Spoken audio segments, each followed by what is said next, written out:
Let me begin by clarifying something, because precision matters. When I say, I beg you to listen this once, I am not competing with your notifications. I am not trying to win a debate. I am asking for something far rarer and far more valuable. Your willingness to suspend distraction long enough to confront something that might rearrange you. There's a profound difference between hearing and listening. Hearing is passive. It's what happens when sound waves hit your eardrum. Listening is voluntary. It is an act of courage. To truly listen is to momentarily loosen your grip on what you think you already know. And that is destabilizing. Because if you genuinely listen, you run the risk of being changed. Most people avoid that risk.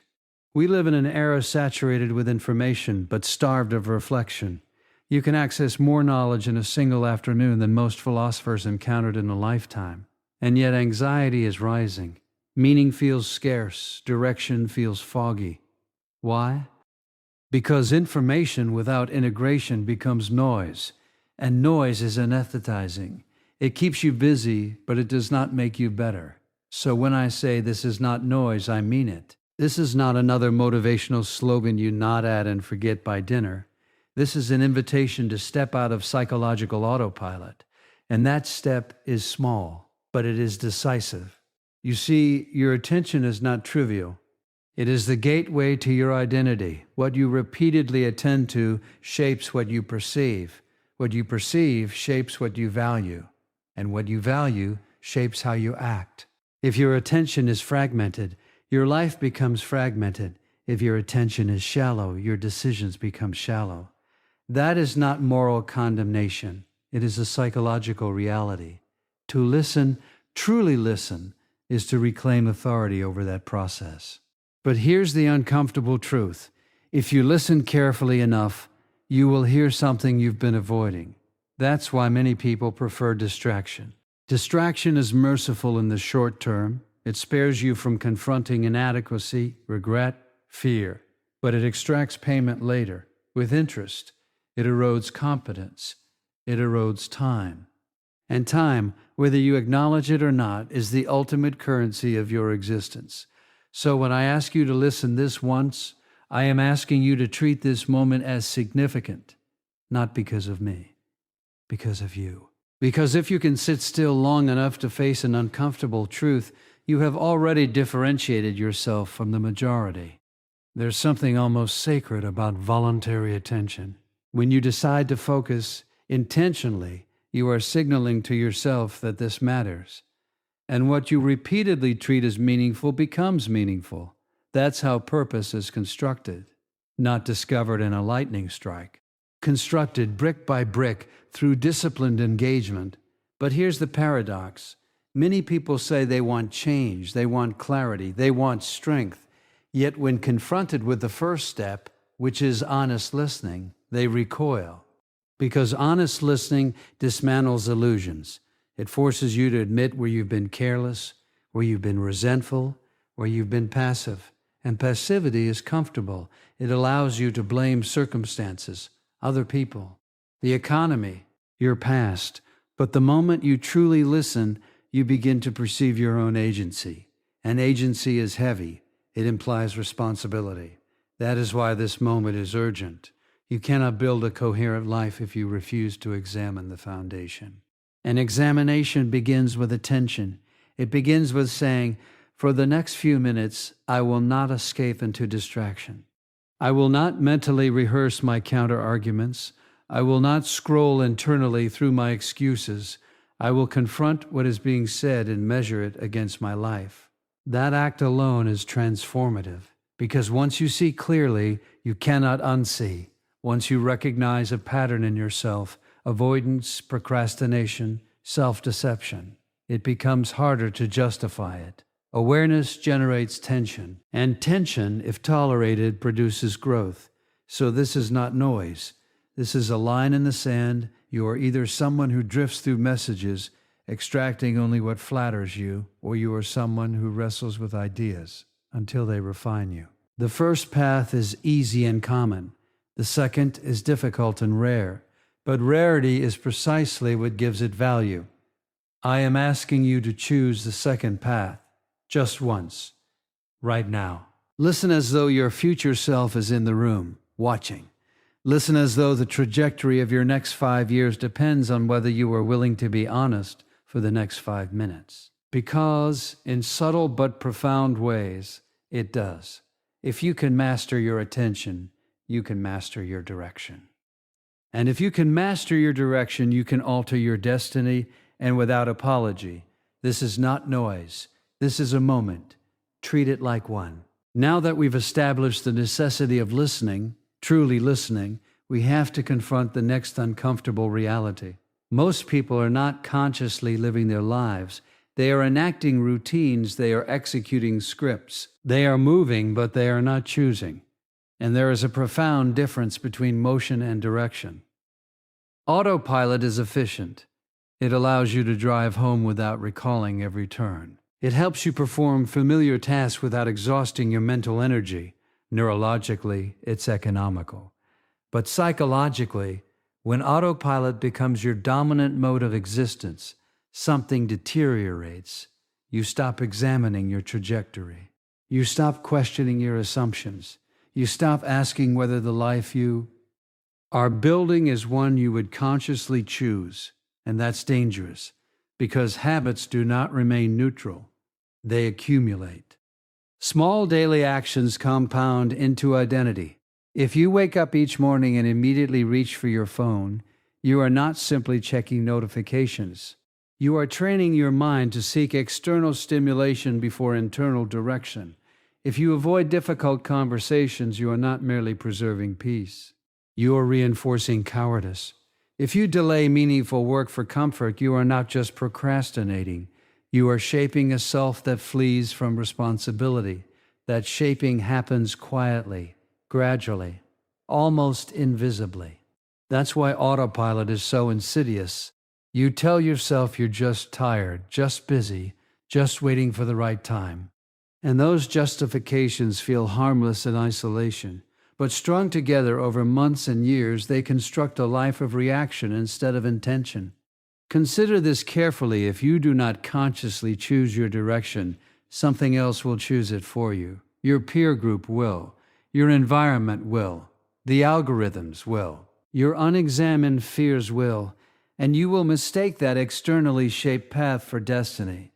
It isn't destiny, it's drift. There's a psychological comfort in drift, because it absolves you of immediate responsibility. If you never pause long enough to evaluate your path, you never have to confront the possibility that you are misaligned. And misalignment is painful to admit. It means acknowledging wasted time. It means confronting the gap between who you are and who you could be. But here's the paradox. The pain of misalignment does not disappear when ignored.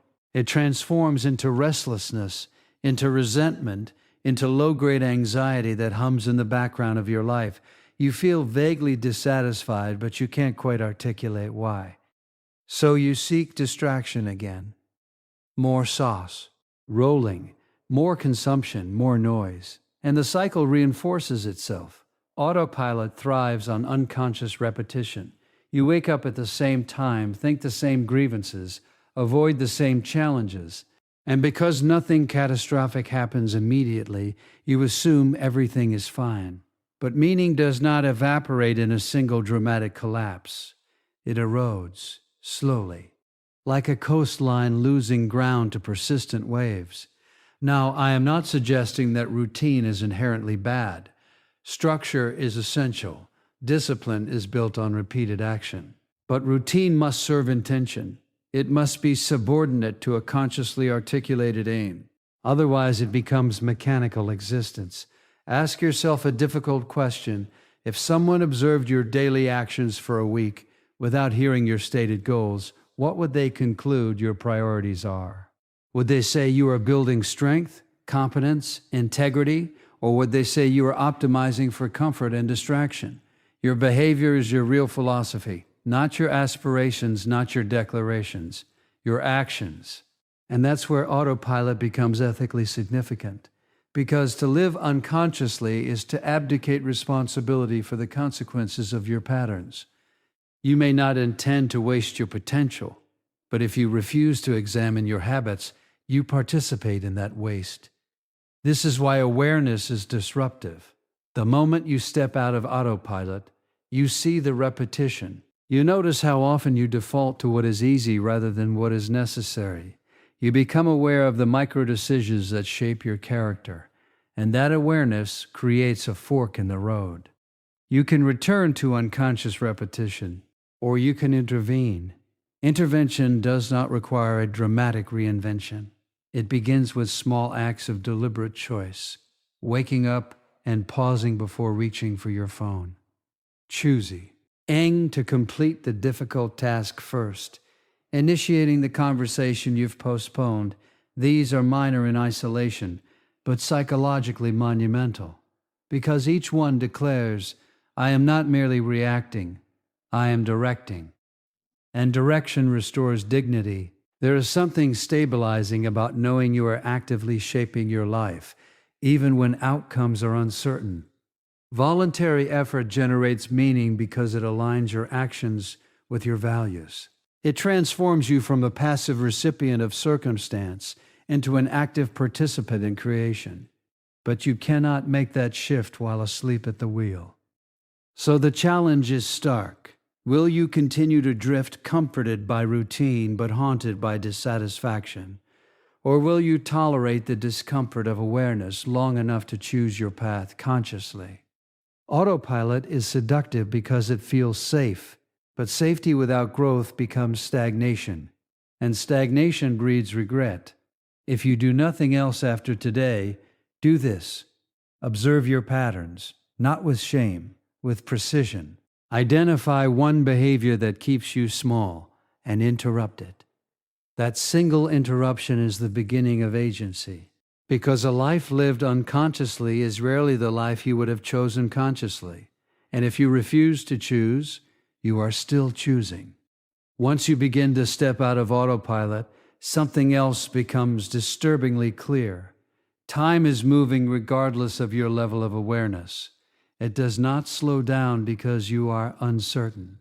It does not pause because you are afraid. It does not negotiate because you are unprepared. And most people radically underestimate that fact. There's a peculiar psychological illusion we all suffer from. We experience ourselves as continuous.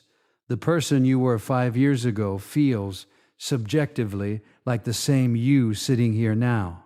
Because of that continuity, the future feels expansive. It feels like there is still plenty of runway, plenty of chances, plenty of later. But that perception is deceptive. Objectively, your life is not an endless stretch of open horizon. It is a finite structure composed of days, and days are surprisingly small. You wake up, you move through a sequence of tasks, distractions, conversations, obligations, and then the day closes. Multiply that by 7, and you have a week. Multiply that by 52, and you have a year. Multiply that by 10, and you have a decade. And decades disappear with astonishing speed. Think back 10 years. It likely feels compressed, almost folded in on itself. Events that once felt monumental are now reduced to fragments. The future decade will collapse just as quickly. This isn't a morbid observation. It's a clarifying one. Because when you truly grasp the finite nature of your time, your tolerance for triviality decreases. Petty conflicts feel smaller.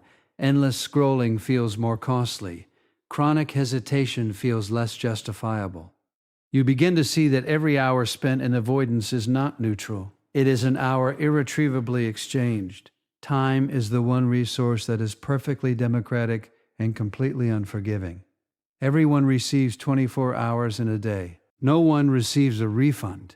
And yet, psychologically, we treat time as though it were elastic. I'll start next month. I'll have that conversation next year. I'll pursue that goal when things calm down. But things rarely calm down.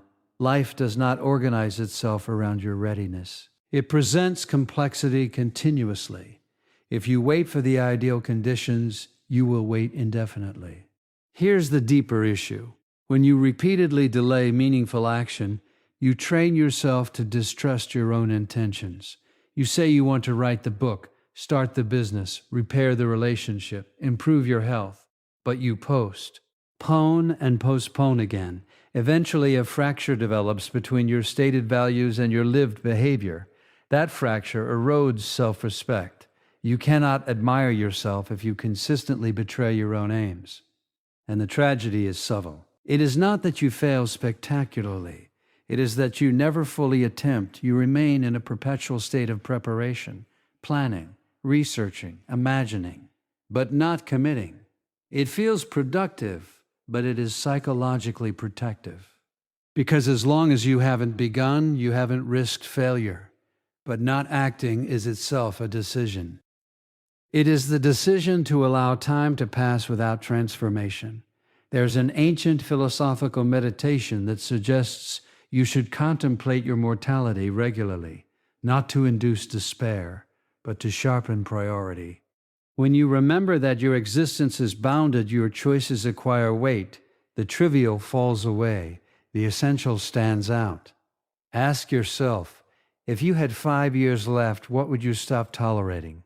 What would you finally confront? What would you begin, despite fear? Now here's the uncomfortable follow-up. Why does that clarity require a hypothetical deadline? Why wait for catastrophe to grant yourself permission to act meaningfully? The truth is that the cost of an action compounds quietly. Skills atrophy when unused. Opportunities close when ignored. Relationships cool when neglected. And potential, this vast, abstract thing we like to believe we possess indefinitely, shrinks when repeatedly deferred. You do not remain static when you fail to act. You regress, because the world moves, other people develop, circumstances shift. If you stand still long enough, you will find yourself further behind than you imagined possible. But there is also extraordinary hope embedded in this reality, because just as neglect compounds, so does effort. 1 hour a day directed toward a meaningful aim becomes 365 hours in a year. Over 5 years, that is over 1,800 hours.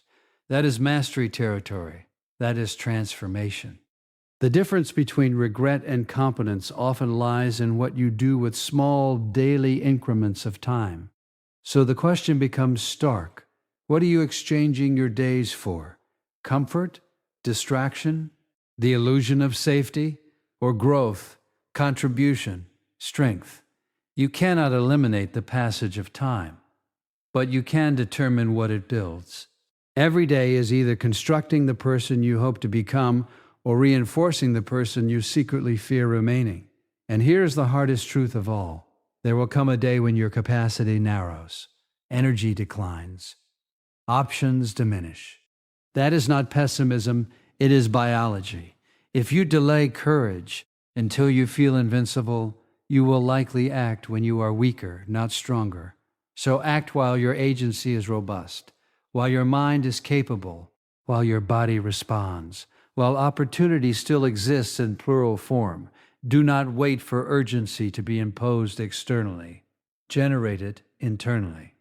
Because time is not disappearing dramatically, it is disappearing quietly, day by day, beneath routine and rationalization. And one morning you will realize that the future you were waiting for has become the past you cannot revise. Start before that realization arrives. Now, once you recognize that time is finite and that autopilot is quietly directing much of your life, the next obstacle reveals itself with uncomfortable clarity. It isn't ignorance. It isn't lack of opportunity. More often than not, it's comfort. Comfort is seductive because it masquerades as stability. It tells you that you're fine where you are, that you've earned rest, that pushing further is unnecessary, maybe even reckless. And there is truth embedded in that. Human beings require recovery. We require safety, but comfort becomes corrode. Sive when it transforms from restoration into residence, when it becomes the place you live rather than the place you briefly visit. Psychologically, comfort reduces anxiety. It narrows the range of uncertainty. You know what to expect. You know how you'll perform. You know how others will respond. There is minimal risk of embarrassment, failure, rejection. And your nervous system interprets that predictability as security. But growth does not occur inside predictable territory. Every meaningful expansion of your competence has required discomfort, learning to speak in front of others, beginning a new career, entering a relationship with honesty instead of guardedness, attempting something at the edge of your ability. In each case, anxiety preceded adaptation. Your heart rate increased, doubt surfaced, you questioned your adequacy. And then, if you persisted, something remarkable happened. Your capacity expanded. That expansion is the essence of development. Yet once we reach a certain level of stability, we unconsciously begin optimizing for comfort rather than growth. We choose tasks we're already good at. We remain in conversations where we're unchallenged. We avoid feedback that might destabilize our self-image. And gradually, our world shrinks to the dimensions of our current competence. The danger is subtle. You don't feel yourself deteriorating, you feel safe. But safety without challenge produces fragility. If you never voluntarily expose yourself to difficulty, involuntary difficulty will eventually overwhelm you. Because life does not consult your preference for ease, it introduces chaos regardless. And if you have trained yourself only for comfort, chaos feels catastrophic. There is an ancient psychological principle at work here. What you voluntarily confront becomes manageable. What you avoid gains power over you. Avoid a difficult conversation. N. D. The anxiety surrounding it grows. Avoid a demanding project, and your self-doubt deepens. Avoid physical exertion, and your resilience declines. Avoid responsibility, and your sense of purpose erodes. Comfort is not neutral. It is shaping you. Consider how often you justify inaction with phrases that sound reasonable. I'm just not ready. Now isn't the right time. I don't want to disrupt what I have. Beneath those statements is often a quieter admission. I don't want to feel uncomfortable. But discomfort is not an indicator of misalignment. Often, it is an indicator of growth attempting to occur. There's a difference between destructive stress and constructive strain. Destructive strain stretches it. The difficulty is discerning which is which, and that requires honesty. It requires asking yourself whether the challenge in front of you is truly beyond your ability or simply beyond your current comfort zone. Most people underestimate their capacity and overestimate the risk of effort. They imagine humiliation, failure, collapse. What they rarely imagine is competence, mastery, the quiet confidence that emerges after repeatedly facing what once intimidated them. You cannot build that confidence in theory. You build it by stepping into voluntary difficulty. And here's where this connects to time. If you delay discomfort long enough, the discomfort does not disappear. It transforms. The discomfort of disciplined effort becomes the discomfort of regret. The discomfort of vulnerability becomes the discomfort of stagnation. The discomfort of responsibility becomes the discomfort of stagnation. You will experience discomfort either way. The question is whether it will refine you or diminish you. This is why meaning is so often found at the edge of your ability. Not because suffering is inherently virtuous, but back. As the pursuit of worthwhile aims demands effort, and effort requires you to confront your limitations. In confronting them, you expand them. When you repeatedly choose comfort over growth, you unconsciously send yourself a message. I am not capable of more. That message accumulates. It becomes identity, and identity, once solidified, is remarkably resistant to change. But the inverse is also true. When you choose challenge, deliberately you send a different message. I can tolerate difficulty. I can adapt. I can improve. That message builds strength, not the loud, performative kind, the quiet, stable kind, the kind that remains when circumstances shift. So I would ask you to examine your life carefully. Where have you settled? Where are you competent but no longer growing? Where have you confused stability with fulfillment? And what is one domain where voluntary discomfort could expand you? It doesn't need to be dramatic. It might mean initiating the project you've postponed, committing to physical discipline, seeking feedback you've avoided, having the honest conversation, taking the calculated risk, because the longer you worship comfort, the smaller your world becomes. Growth demands sacrifice. It demands that you risk being temporarily inadequate in pursuit of becoming genuinely capable. And if you refuse that demand, life will eventually impose a harsher lesson. So choose your discomfort wisely. Choose the kind that strengthens you, because the life you want is not waiting inside your comfort zone. It's waiting just beyond it. By this point, if you've been listening carefully, really listening, you may have noticed something uncomfortable rising to the surface. It isn't confusion. It isn't a lack of information. It's recognition. Because the truth is, most of you already know what you need to do. That's the part we rarely admit. You know the habit that's undermining you. You know the conversation you've been postponing. You know the discipline you've been negotiating with instead of committing to. You know the ambition you keep minimizing because fully acknowledging it would require risk. The problem is not ignorance, it's avoidance. Human beings have a remarkable capacity for self-deception, but it's not absolute.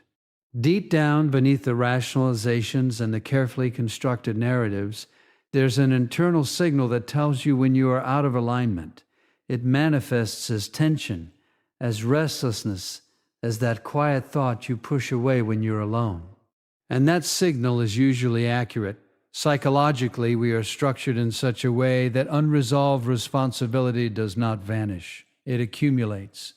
When you repeatedly ignore what you know you should confront, you divide yourself internally. One part of you advocates for growth. Another part negotiates for comfort. The longer that negotiation persists, the weaker your sense of integrity becomes. Integrity at its core is internal unity. It's when your stated values and your enacted behaviors align. When they don't, something fractures. You begin to lose trust in yourself. And self-trust is foundational. Without it, confidence is an illusion. You can posture externally, but internally you know the truth. You know when you've compromised repeatedly. You know when you've chosen expedience over principle. You know when you've settled.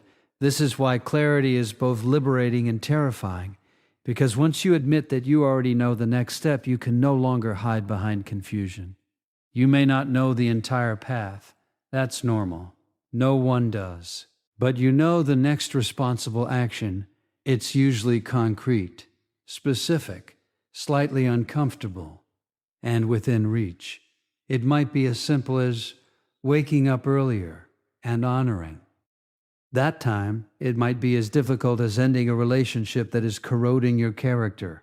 It might involve apologizing, or forgiving, or committing fully to something you've been half-hearted about for years. Notice that these actions are not abstract.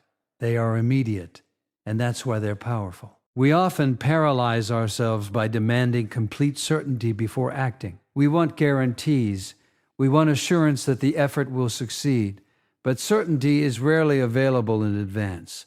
What is available is responsibility, the next right step. And here's the critical insight.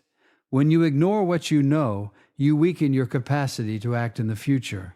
Each avoidance reinforces hesitation. Each compromise lowers your internal standard. Eventually, the voice that once urged you toward growth becomes faint, not because it was wrong, but because you trained yourself not to listen. But the opposite is also true. When you act on what you know, even in small ways, you strengthen that internal voice. You prove to yourself that your intentions carry weight, that your word to yourself matters, and that builds momentum. Courage is not a personality trait reserved for the extraordinary.